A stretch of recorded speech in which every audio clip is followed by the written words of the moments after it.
Grabe yung episode ng Black Rider nung Biyernes. Mateo, ano nangyari? Ang tindi ng bakbakan. Panoorin nyo to.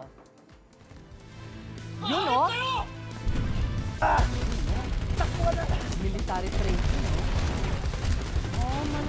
Oh, ano naman yan? Sa tindi nga, Mateo, ang karakter mo si Paeng at yung papakasalan mo si Joanne na ginagampanan naman ni Ara San Agustin ay namaalam na. Ano naman yung pakiramdam na natapos na yung kwento ni Paeng?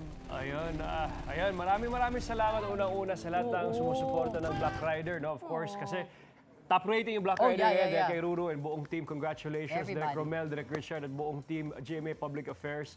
Napakatindi. Actually, Ma'am Suzy, itong last final, itong blood wedding, red wedding, kumbaga, actually, one week tama. nila sinushoot to.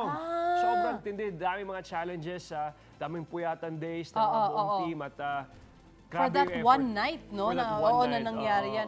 Oo. Sa tingin mo, ano yung biggest lesson na malalim to, yung naibahagi ng karakter ni Paeng sa mga manonood? Nakasaya na. Thesis statement.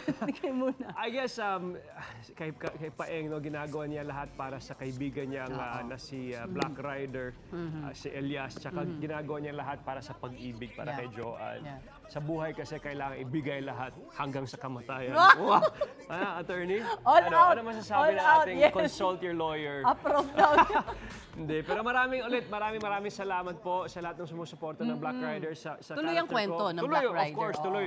Pataas ng pataas ang kwentong Black Rider and very exciting things to happen. Congratulations, Ruru Madrid at buong GMA Public Affairs sa Black Rider. Ayun po mga puso, patuloy ninyo po. Subaybayan po ang Black Rider gabi-gabi po sa GMA 7. At marami po kayong dapat abangan na sobrang matinding may eksena at bakbakan ni Ruru at lahat ng buong cast.